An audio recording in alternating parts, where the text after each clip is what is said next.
Tomás, tú crees porque me has visto. Dichosos los que creen sin haberme visto, dice el Señor. Oh, aleluya.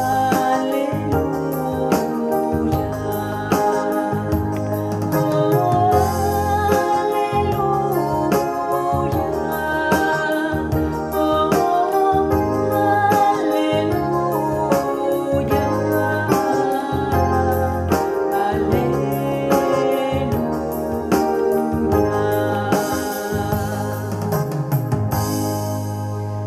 El Señor esté con ustedes y con tu espíritu.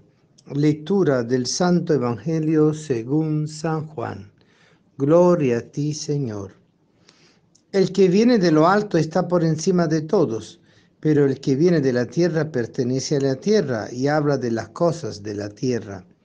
El que viene del cielo está por encima de todos, da testimonio de lo que ha visto y oído, pero nadie acepta su testimonio. El que acepta su testimonio certifica que Dios es veraz. Aquel a quien Dios envió habla las palabras de Dios, porque Dios le ha concedido sin medida su espíritu. El Padre ama a su Hijo y todo lo ha puesto en sus manos.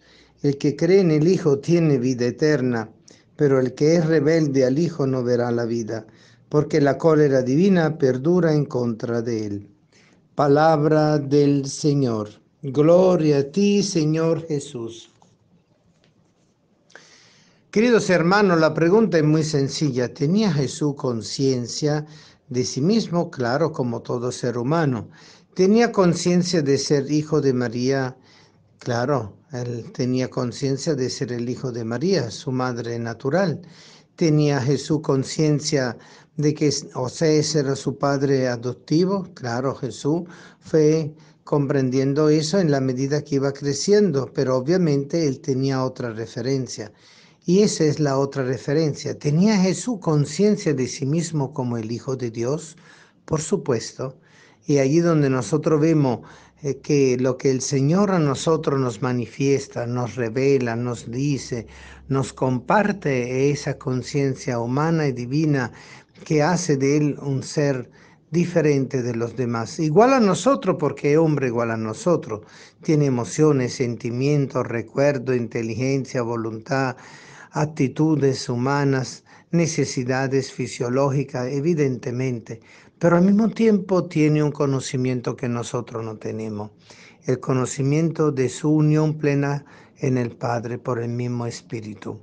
Y allí donde Jesús viene a compartir, traduciéndolo a nivel humano, todo lo que es su conciencia de sí mismo como el Hijo de Dios, conciencia de que Él fue engendrado por el Padre no creado, conciencia de que Él nunca tuvo un origen, es decir, no fue procreado por el Padre, sino que siempre existió junto al Padre, engendrado y no creado, conciencia profunda de eso. Y Él a nosotros nos lo transmitió y nos lo sigue transmitiendo con ese conocimiento de las cosas de arriba que nosotros no tenemos, porque justamente nosotros somos terrenales.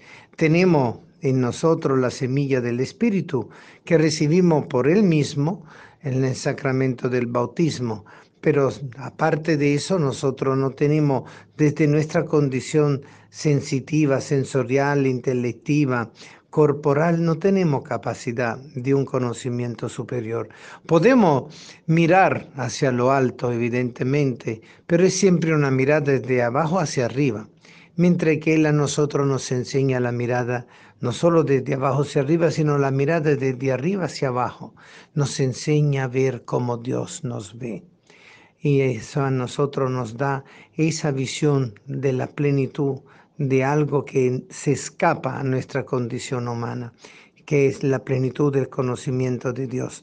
Y solo el Hijo, que pertenece al Padre y convive con el Padre desde la eternidad, es aquel que nos puede transmitir a nosotros un conocimiento, una verdad que va justamente a darle plenitud a nuestra conciencia humana.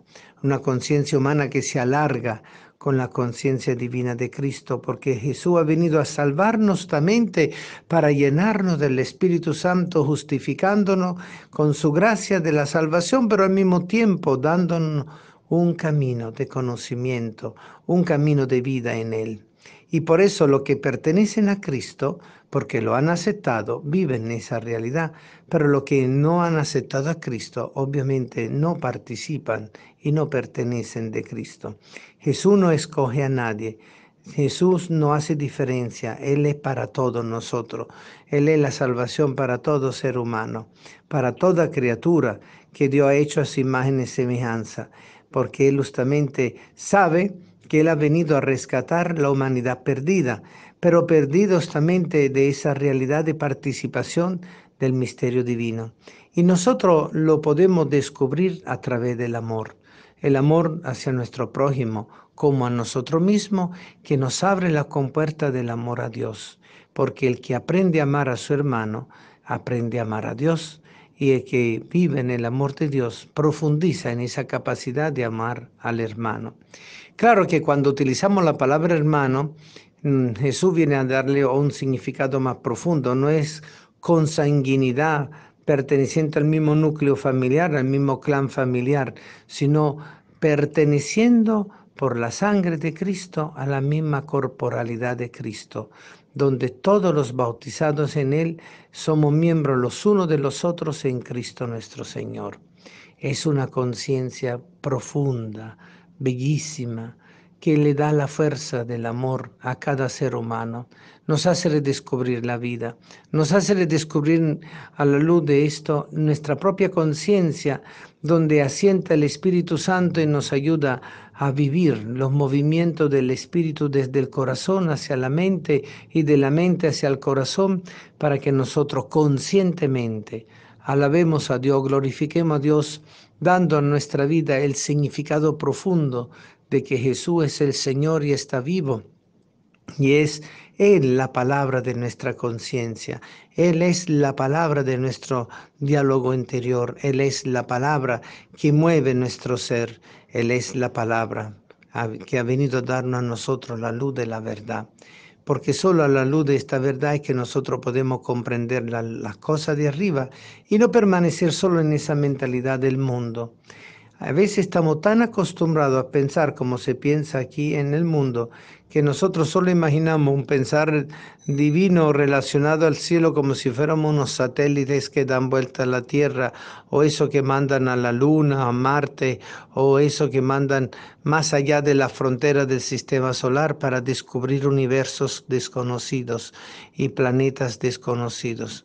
Dios es inclusive mucho más que eso, contiene todo eso.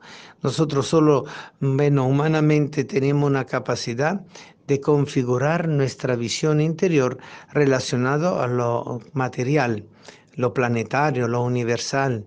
Pero más allá de eso existe Dios. Dios contiene todo eso. Es algo que va más allá del infinito y del finito y se mantiene establemente presente porque Él es amor. Eso es el amor, una capacidad de permanecer presente, dándose a todo en toda situación, en cada circunstancia. Y por eso el amor de Cristo realiza en nosotros una victoria cada vez que tenemos pecados, cada vez que tenemos un error, cada vez que tenemos problemas, cada vez que tenemos un sufrimiento. Él nos eleva, pero nos eleva interiorizándonos, haciendo entrarnos cada vez más profundamente en nosotros mismos, sin quedarnos en nosotros mismos, sino hallándolo a Él. Y hallándolo a Él encontramos a los demás. Y allí es donde descubrimos la ley del amor. Amar por encima de todo, que significa aprender a amar no solo el que me cae bien, también al que no me cae bien, al simpático, al antipático, al empático, al que me aversa. Y seguir a Cristo justamente implica entrar en esa contradicción de la lucha entre los que aceptan a Cristo y rechazan a Cristo. Desde el momento que Jesús se encarnó en el seno de María, desde ese momento empezó esa lucha espiritual, heredera de la lucha espiritual de los profetas, de los patriarcas, de todo el pueblo de Israel que fue preparando el camino a la revelación absoluta como dice San Pablo, en la plenitud de los tiempos bajo la ley nacido de una mujer en Gálatas 4:4-6, para que nosotros pudiéramos recibir el don del Espíritu y así podernos reconocer en Cristo Jesús y reconocernos en el mismo Espíritu del Hijo para poder entrar en perfecta alabanza y añorancia del Padre. Añorar el Padre. Eso es el gran punto y la gran referencia. Aprender a adorar al Padre, amar al Padre a través de toda la creación natural, pero también aprenderlo a amar a través del amor del Hijo en el mismo Espíritu que nos une y nos hace fratelli tutti, todos hermanos en Cristo, con Cristo y por Cristo. Amén.